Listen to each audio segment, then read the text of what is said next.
Picture a group of German bankers steps out into Lower Manhattan in 1928. They've sailed across the Atlantic, convinced Europe still sets the rules of global finance. London, Berlin, Paris, that's where serious money lives. But within 24 hours on Wall Street, that certainty will die. They'll walk past skyscrapers owned by banks bigger than entire European economies. They'll watch a single trading floor move more capital in a day than some countries see in a year. And deep beneath the streets of New York, they'll be shown a gold vault that quietly holds the reserves of nations, including their own. What they see isn't just wealth, it's a new kind of empire. An empire built not with armies, but with bonds, credit, and central banks. This is the story of how German bankers were shocked by America's financial power and why the system they glimpsed still shapes your life today. September 1928. The SS Bremen cut through Atlantic swells, carrying a delegation of German bankers toward New York. Among them sat Hans Ritter, senior risk officer at one of Frankfurt's oldest private banks. At 43, he had survived the hyperinflation of 1923, watched his nation's savings evaporate into worthless paper, and rebuilt his institution from ruins. Now he stood at the ship's rail, watching America approach. "Still think this trip is necessary?" asked his colleague Otto Schreiber, joining him with a cigarette. Hans didn't turn from the horizon. "The Americans hold too much of our debt. We need to understand their system." Their system. Otto laughed. Jazz music and stock speculation. What is there to understand? But Hans wasn't laughing. Germany's recovery from the catastrophic inflation of 5 years earlier had been built on American loans. Millions of dollars flowing from New York to Berlin. Financing factories, infrastructure, municipal bonds. The Dawes Plan had restructured Germany's reparations payments, but it had done something else too. It had made German solvency dependent on American credit. The delegation had been formally invited by J.P. Morgan & Co. and the Federal Reserve Bank of New York. Official agenda: tour Wall Street institutions, discuss international credit arrangements, strengthen financial cooperation. But Hans knew the real reason they were here.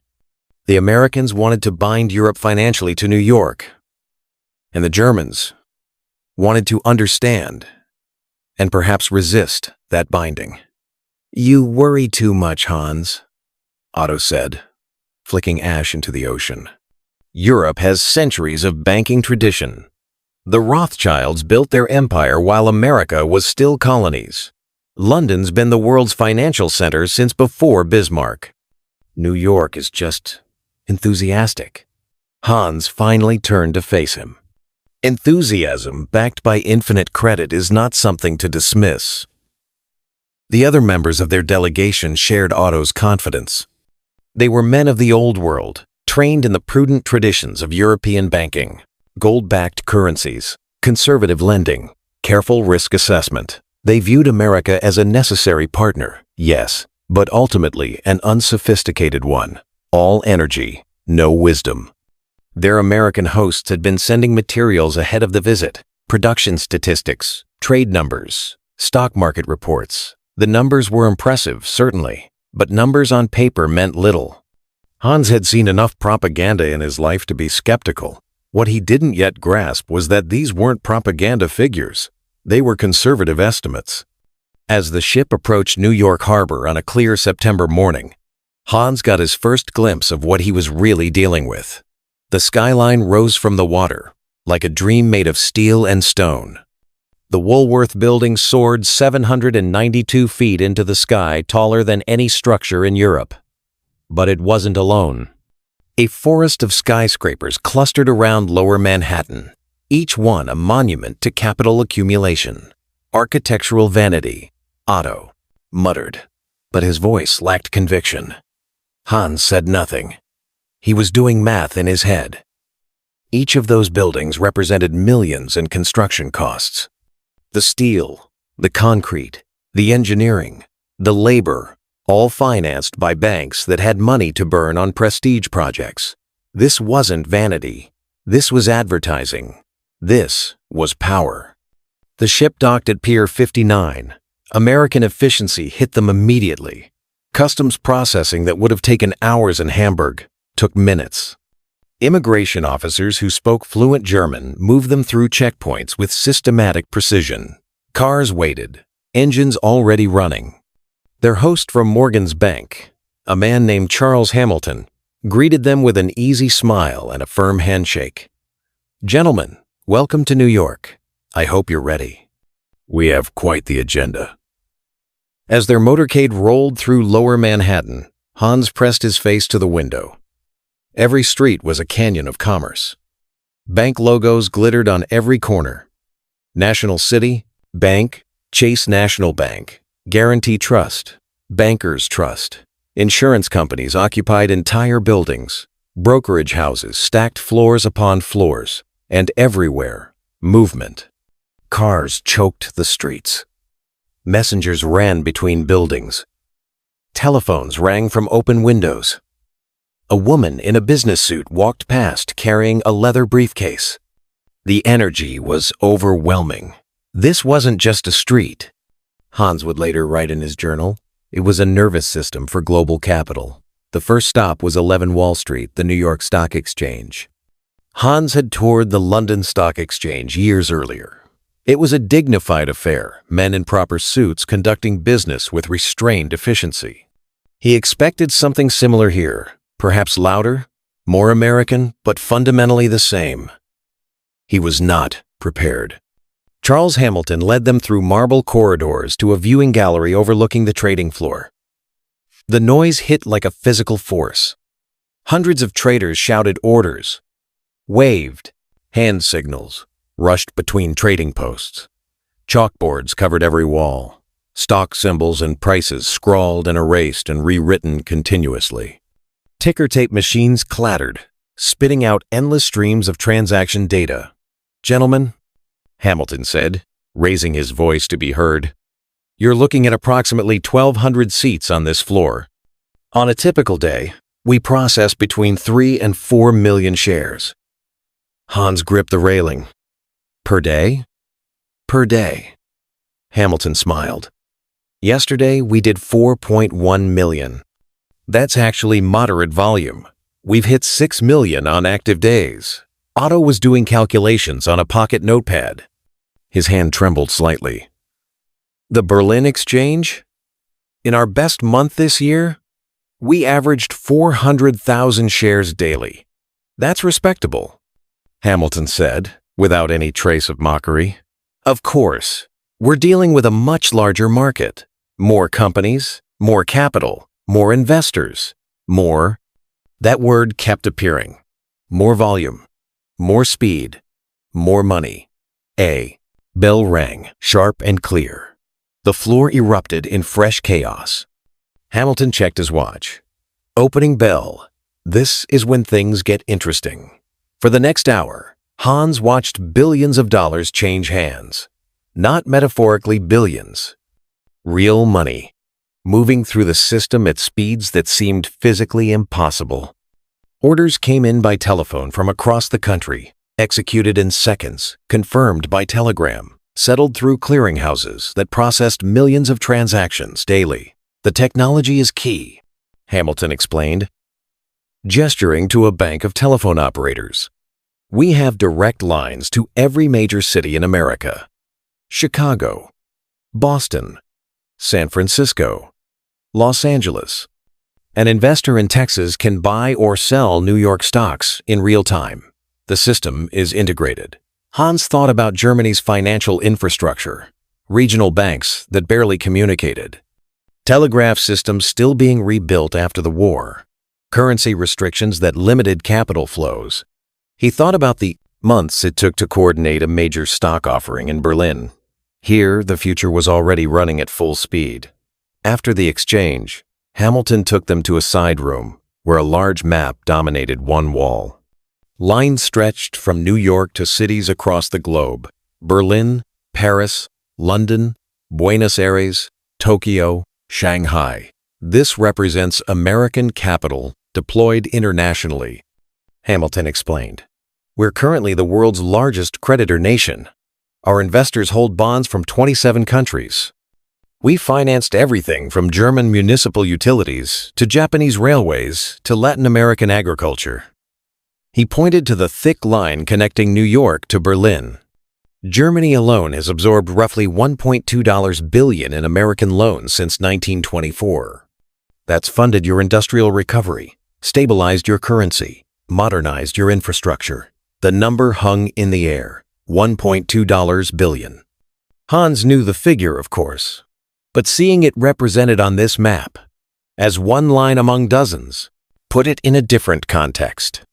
When New York sneezes, Otto whispered, half of Europe catches pneumonia. Hamilton either didn't hear or pretended not to. The beauty of this system is that everyone benefits. You get capital for reconstruction. Our investors get returns. Trade flows increase. It's the foundation of modern prosperity. But Hans was staring at all those lines radiating from New York. Each one represented dependency. Each one was a lever. Pull credit from any of those countries, and their economies would stagger. He wondered if the Americans fully grasped the power they'd accumulated. Or worse, if they did grasp it and simply saw it as natural. The afternoon brought meetings in Morgan's mahogany-paneled boardroom. Through panoramic windows, Manhattan stretched beneath them like a kingdom. American executives in expensive suits discussed international finance with casual confidence. We're looking at expanding our Latin American portfolio, one said. Argentina's beef. Exports are booming. Their bond yields are attractive. What about political stability? Hans asked. We have people monitoring that. Besides, at current yields, we can absorb some risk. They talked about countries the way Hans talked about corporate clients. Balance sheets to be analyzed. Cash flows to be projected. Investment opportunities to be seized or avoided.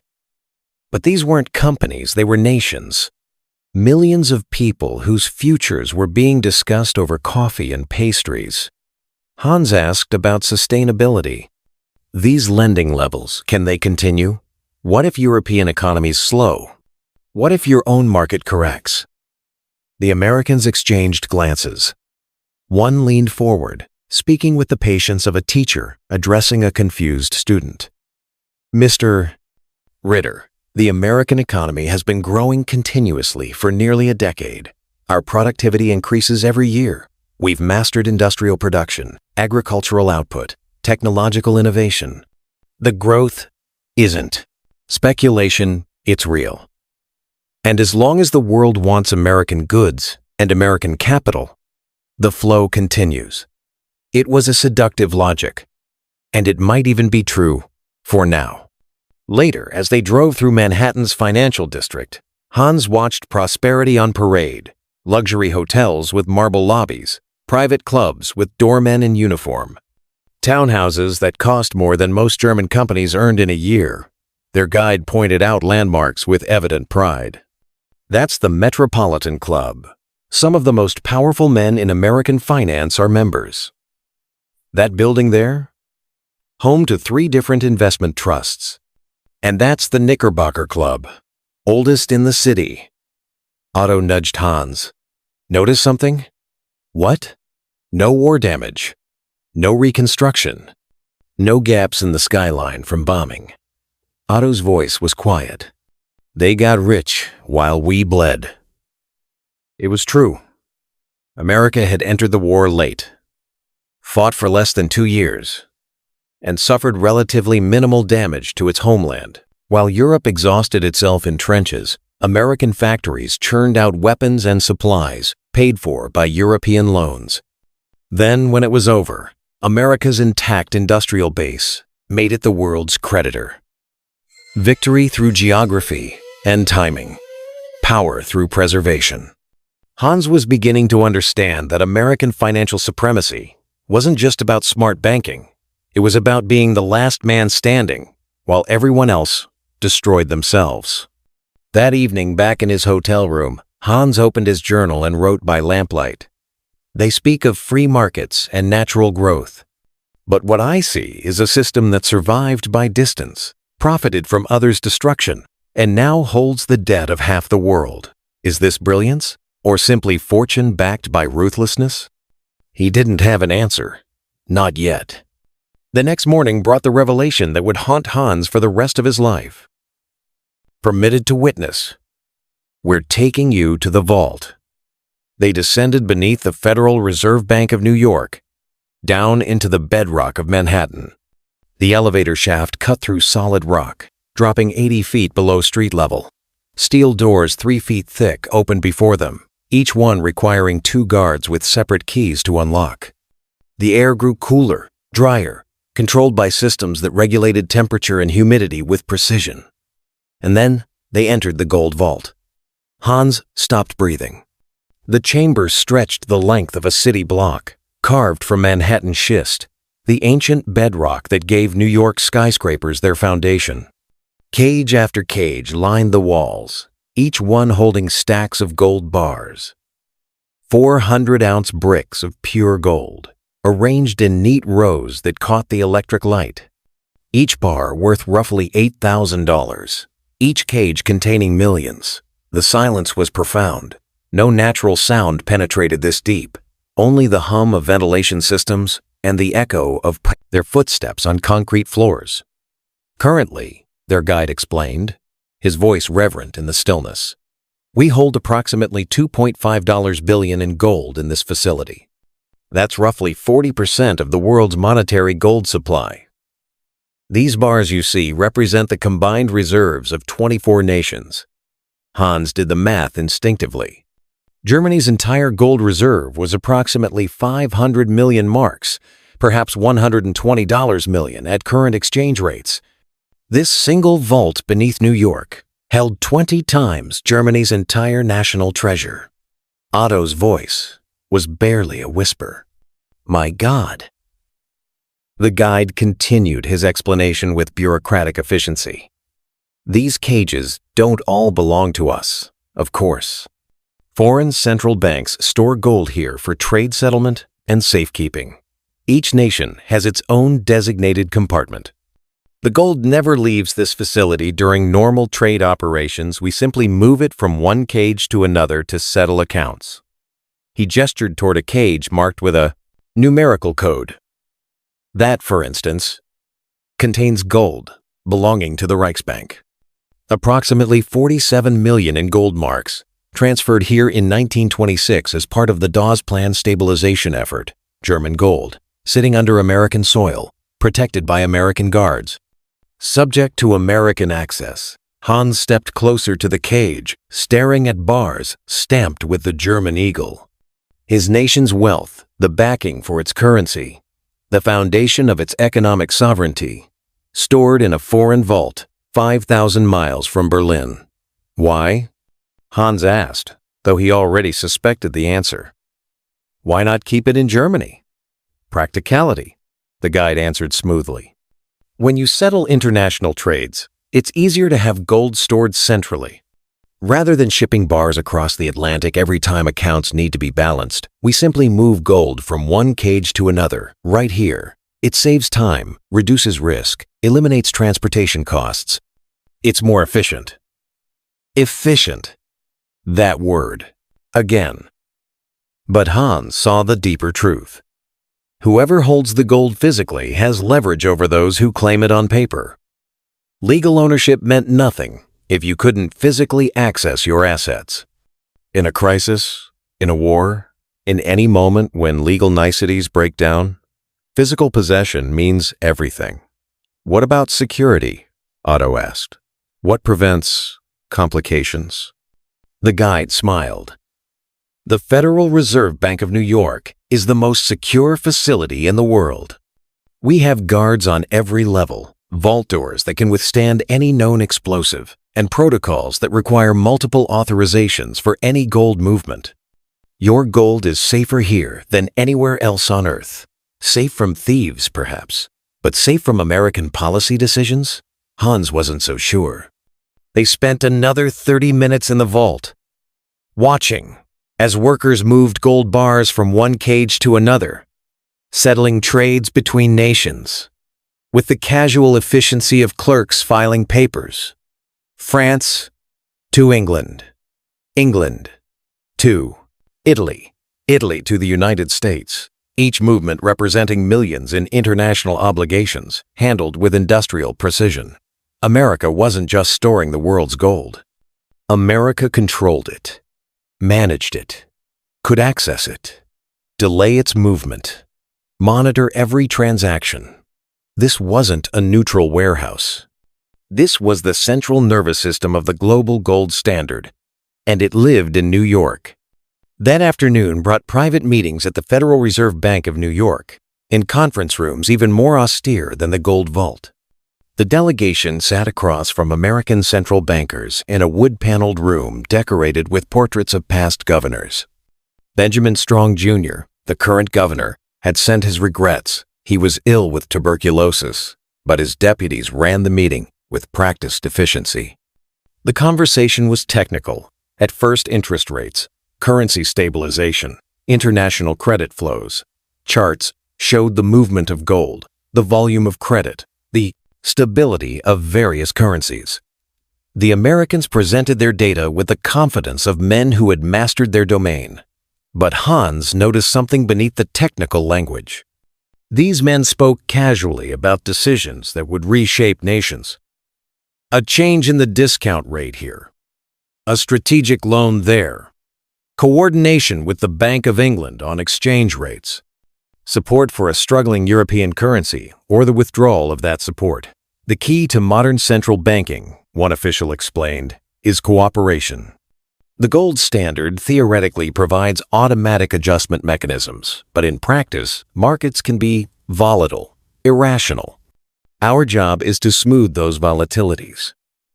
We've learned, another added, that coordination between central banks prevents contagion.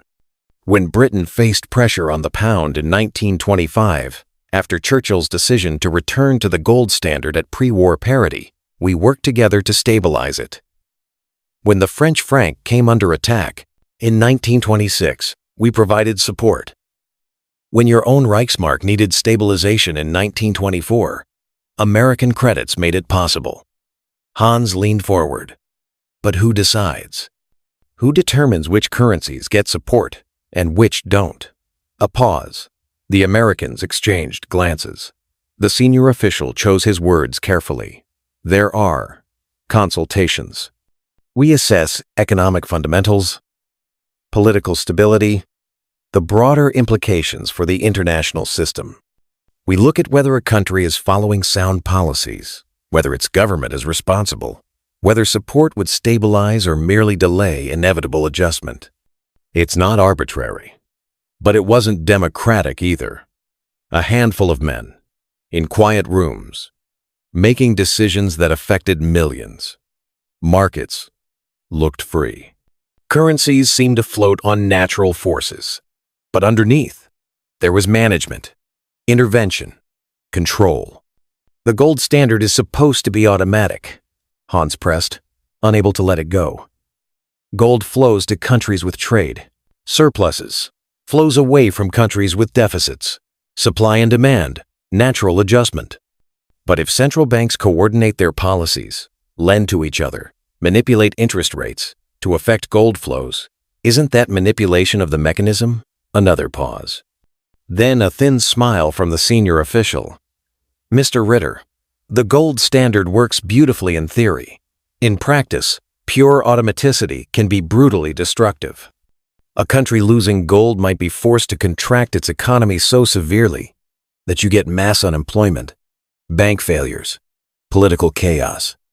Our job is to provide the liquidity that prevents that chaos while still maintaining the discipline of gold convertibility. Who gave you that job?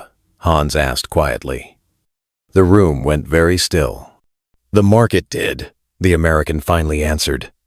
We're the world's largest creditor nation. We hold the largest gold reserves. When other central banks need support, they come to us. That's not a conspiracy, Mr. Ritter. That's just reality. It was a reasonable answer. It might even be true. But Hans saw the deeper implication. The system that was supposed to operate automatically required constant human intervention. And the humans doing the intervening were American. They had the gold. They had the credit. They made the rules. The meeting continued for another 2 hours, diving into technical minutiae about discount rates and gold settlement procedures. But Hans's mind kept returning to that central question. Who decides? The answer was increasingly clear. America decided. Not through formal empire, not through military occupation, but through the quiet power of holding everyone else's gold and controlling everyone else's credit. That evening, the delegation attended a dinner at the exclusive Union Club on East 69th Street. The room dripped with wealth crystal chandeliers imported from France, oil paintings by European masters, wine from vintages that predated the war, American financiers, central bankers, political advisors, and a few carefully selected journalists mingled freely. This was where the real business happened, Hans realized. Not in boardrooms with formal agendas, but in rooms like this, where expensive liquor loosened tongues and the absence of stenographers encouraged honesty. Hans sat next to a senior executive from Bankers Trust Company, a man named Theodore Whitman, who had spent the evening charming the Germans with stories of hunting trips in Africa and yachting off Long Island. But as the brandy appeared and cigars were lit, the conversation turned more serious. The challenge in Europe, Whitman said, swirling his brandy, is political instability. Too many democracies, not enough responsibility. You Germans learned that lesson the hard way with the inflation. Give people the vote, and they vote themselves money, then wonder why the currency collapses. Democracy is messy. Hans agreed carefully. But it's also how we prevent another war. Maybe. Whitman took a look. Long pull on his cigar. But a poor democracy doesn't really control its own destiny. Its creditors do. You want my honest advice? Better to be a reliable debtor than an unreliable democracy. Look at Greece defaulted on their bonds, elected a government that promised the moon, and now they can't borrow a dime on international markets. Meanwhile, countries that play by the rules get all the credit they need. Hans felt something cold settle in his stomach. So, solvency before sovereignty? I'd say solvency enables sovereignty. A bankrupt nation isn't sovereign. It's dependent. It takes orders from whoever's willing to keep it afloat. Another banker leaned into their conversation, his face flushed with wine. Whitman's being diplomatic. I'll say it plainly. We're holding up half of Europe right now. German municipal bonds, Austrian reconstruction loans, Hungarian agriculture credits, Polish industrial development. If we called those loans tomorrow, you'd have revolutions from Berlin to Warsaw. But you won't call them, Hans said. Not as long as Europe stays stable, keeps making payments, and doesn't elect any socialists or fascists who might get creative with their obligations. He laughed, but there was steel underneath. See, we're not imperialists like the British were. We don't want to own you. We just want you to be good customers and reliable debtors. Much more efficient arrangement. This was the real conversation, the one that happened after the official meetings ended. Credit before elections, markets before mandates. The people vote, yes, but the banks decide what's possible. Hans excused himself and walked to the club's library, a quieter room lined with leather-bound books. Otto found him there, staring out the window at the Manhattan skyline. Quite an evening, Otto said. They're very honest once the liquor flows, Hans replied. Almost refreshingly cynical. They can afford to be. They hold all the cards. Hans turned from the window. Otto, we need to prepare Germany for what happens when this credit dries up. And it will dry up. This lending boom they're so proud of. It's not sustainable. You heard them talking about market speculation earlier.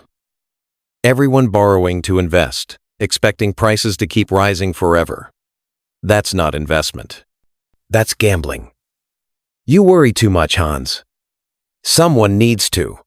The next day, Hans requested permission to walk the city alone. He needed to think, to process everything he'd seen. He wandered north from Wall Street, through neighborhoods that told different stories than the gleaming towers of finance.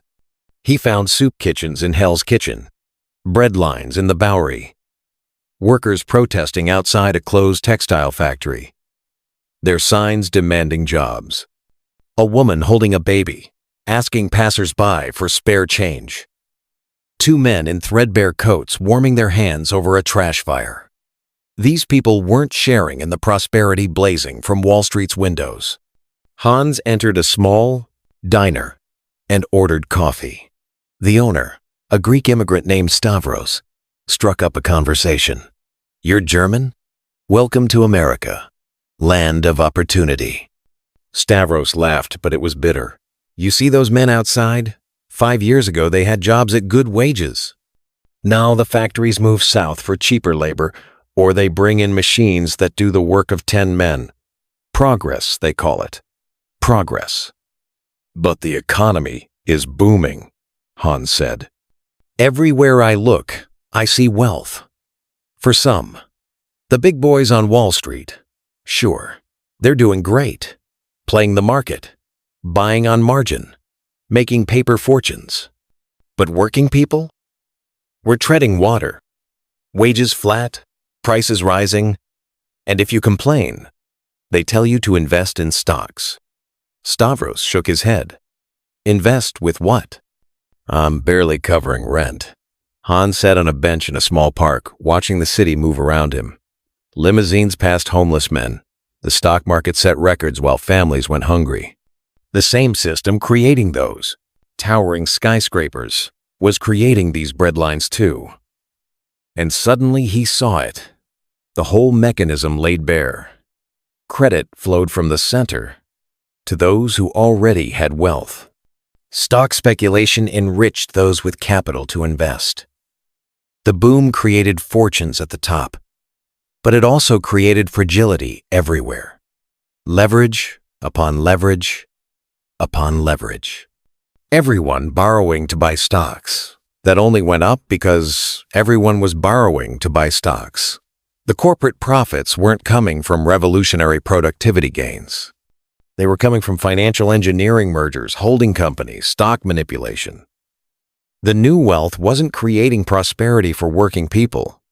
It was concentrating in fewer and fewer hands. And the same pattern existed internationally. American loans flowing to Europe, yes, but on America's terms, subject to American approval, creating dependency rather than genuine recovery.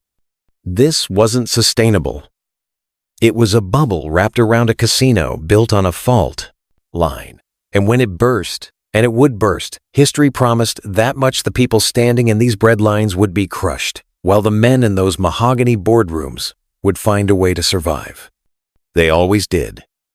He thought about Germany, still rebuilding, still vulnerable, now loaded with debt to American creditors. When this system cracked, what would happen to all those loans? Would American banks roll them over, or would they demand immediate payment? Would the Federal Reserve provide support, or would they let Germany collapse? The answer depended entirely on what served American interests. That was the new reality. Germany's fate would be decided not in Berlin, but in New York. Hans walked back to his hotel through lengthening shadows. He had come to New York to understand American financial power. He'd found something more troubling. He'd found a system that concentrated wealth and risk in ways that felt inevitable but weren't sustainable, and Germany was now tied to that system, bound by loans and credit lines that could be severed at any moment. That night, he wrote in his journal, September 1928. "I have seen the machinery of modern empire, and it runs on credit. The Americans don't need colonies. They don't need military governors. They simply need to control the gold, control the credit, and control the central banks that coordinate it all. The rest follows automatically. But empires built on faith eventually face a crisis of faith. And credit is nothing but collective belief. When that belief cracks, and I feel it cracking already, the collapse will be spectacular. The men who built this system tell themselves they've mastered it, that they can manage it, that the boom will last forever. They're wrong. I've seen this confidence before. In 1922, Germans believed the inflation would stabilize. In 1923, they were burning marks for heat. The Americans are gambling with the world's economy. And Germany, having barely survived one catastrophe, is now positioned for another. This time, we won't have hyperinflation to deal with. We'll have something worse: sudden credit collapse, mass unemployment, and political chaos. God help us all.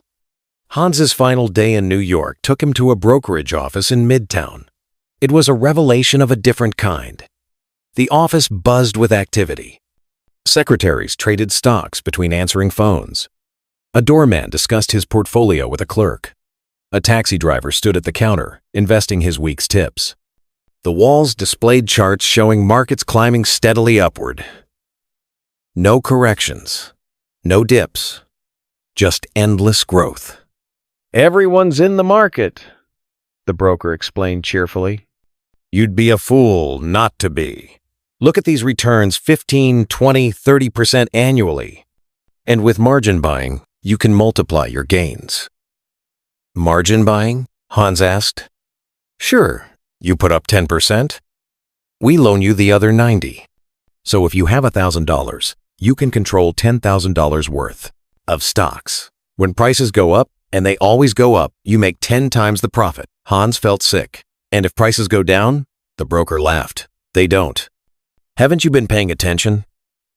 This is the new economy. We've figured it out."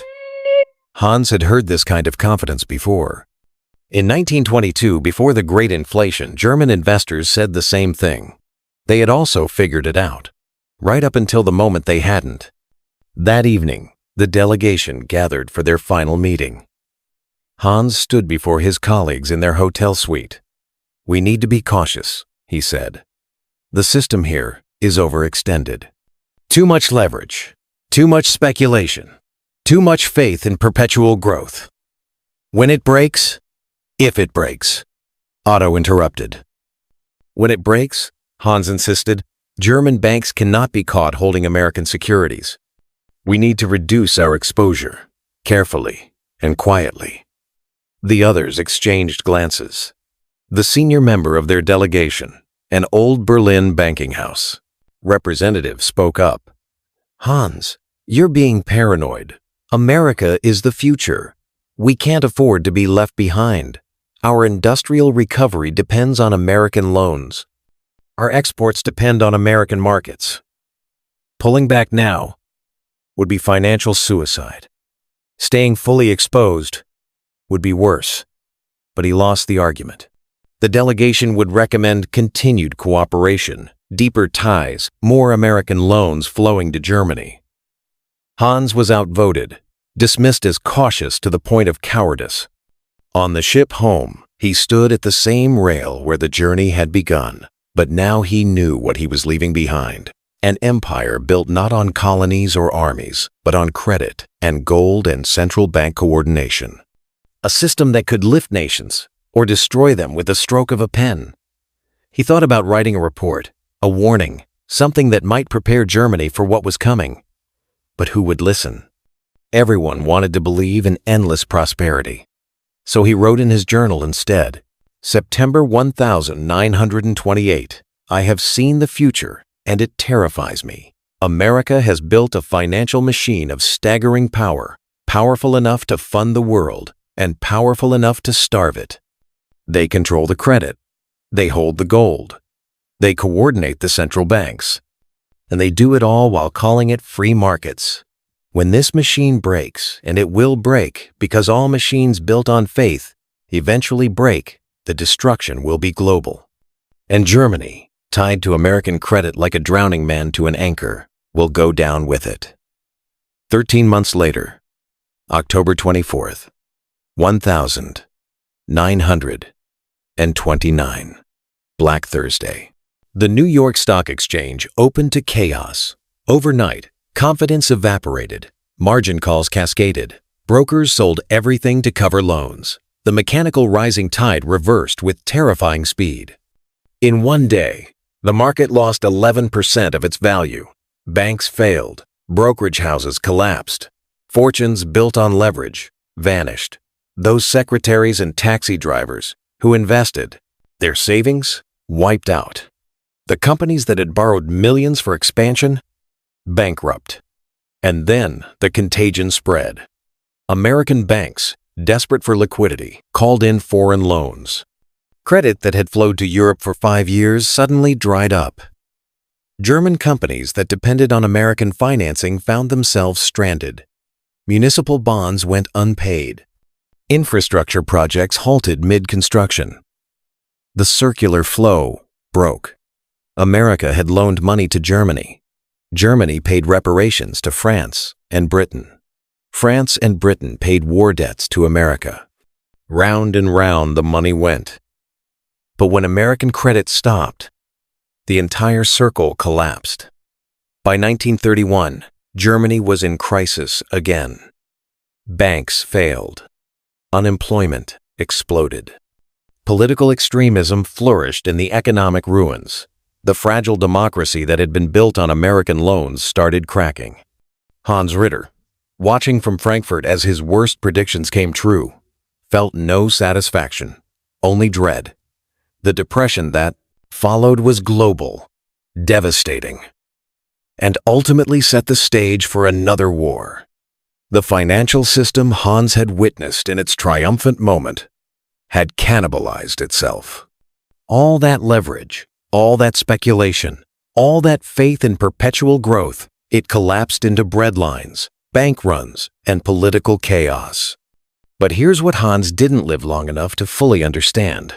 The system survived. Jump forward. 1944. Bretton Woods, New Hampshire. Allied nations gathered to design the post-war financial order. And what did they create? A system with the American dollar at its center. Not gold, not an international currency, but the dollar. America would back its currency with gold. Everyone else would back theirs with dollars. And the International Monetary Fund and World Bank, both headquartered in Washington, would manage the system. The empire Hans witnessed in 1928 had been formalized, made permanent, embedded in international law. When countries needed loans, they asked Washington. When currencies needed support, they needed dollars. When trade needed settlement, dollars again. The Federal Reserve, which Hans had watched coordinating with other central banks in that quiet room, became the de facto central bank of the world. The gold eventually left the system. Nixon ended dollar-gold convertibility in 1971, but the dollar stayed central. Backed now not by gold, but by American economic power, American military strength, and the sheer inertia of a system too large to replace. Every prediction Hans made came true except the one that mattered most. He thought the crash would break American financial dominance. Instead, it consolidated it.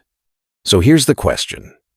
If Hans Ritter stepped off a plane in New York today, would he be any less shocked? The trading floor he visited is now largely empty, replaced by computers executing millions of trades per second. The gold vault still exists, but gold is less relevant than it was. The dollar doesn't need gold backing anymore. It's backed by something more powerful. Necessity. Want to buy oil? You need dollars. Want to participate in international trade? You need dollars. Want to park your reserves somewhere safe? You buy American Treasury bonds, which are denominated in, you guessed it, dollars. The Federal Reserve Hans watched coordinating with other central banks in 1928. It now essentially sets global monetary policy. When the Fed raises interest rates, emerging markets suffer. When it prints money through quantitative easing, the effects ripple worldwide. The system is even more centralized than it was in Hans's time. And the wealth inequality that made Hans uncomfortable during his walk through New York? It's worse now. Much worse. The top 1% of Americans own more wealth than the bottom 90% combined. Wall Street bonuses reach millions while wage growth stagnates. The speculative fever Hans witnessed ordinary people gambling on margin has returned in different forms. Meme stocks, cryptocurrency, day trading apps designed like video games. The breadlines are gone, replaced by more subtle forms of economic precarity. Gig economy workers, without benefits. Student debt that can't be discharged. Medical bankruptcies. The problems are less visible, but they're structural, built into a system that concentrates wealth upward while distributing risk downward. And the central bank coordination that disturbed Hans? It's now open policy. After 2008, central banks coordinated currency swaps, quantitative easing, interest rate policies. When COVID hit in 2020, they did it again, printing trillions in coordinated fashion, making decisions in quiet rooms that affected billions of people. The mechanisms are more sophisticated now. The technology is incomprehensible to someone from Hans's era, but the fundamental structure? It's the same system. A financial empire centered in New York, backed by central bank coordination, running on dollar dominance, justified by the language of free markets, while operating through careful management. Hans saw the prototype in 1928. We live in the fully evolved version. Here's what makes this story matter. We're told financial systems are natural, like weather systems, or geological forces. Markets rise and fall, according to fundamental economic laws. But what Hans witnessed and what we still live under is a system built by human decisions, maintained by institutional power, and capable of being changed. The dollar dominance we take for granted, it was constructed, could be deconstructed. The Federal Reserve's central role, that was designed by people, could be redesigned. The concentration of wealth and the privatization of gain while socializing losses, those are policy choices, not natural laws. Hans Ritter came to New York expecting to find American brashness and perhaps some impressive buildings. What he discovered was that financial power had quietly eclipsed military power as the primary tool of empire. That credit could control nations more effectively than armies. That the real battles of the 20th century wouldn't just be fought in trenches, but in vaults, boardrooms, and central bank conferences. He saw the beginning of the system we now take for granted, so embedded in daily life that we barely notice it. Every time you check a currency exchange rate, you're seeing dollar dominance. Every time a developing nation takes an IMF loan, you're seeing the Bretton Woods system. Every time a financial crisis in New York triggers recession in Buenos Aires or Bangkok, you're seeing the interconnected credit system Hans witnessed being born. The German bankers came to Wall Street to measure America's financial strength. What they found wasn't just strength, it was a system that could lift nations, destroy them, or quietly bind them in chains of debt. And nearly a century later, we're all still living inside that system, invisible as air, powerful as gravity, shaping our lives in ways we rarely pause to consider. The next time you hear about Federal Reserve policy, or dollar hegemony, or central bank coordination, remember Hans Ritter, standing in that gold vault beneath Manhattan, watching his certainties crumble, realizing that the world had shifted beneath his feet, and his country hadn't even noticed. He saw the future, and it worked, exactly as he feared it would, just not for the people he thought it would work for.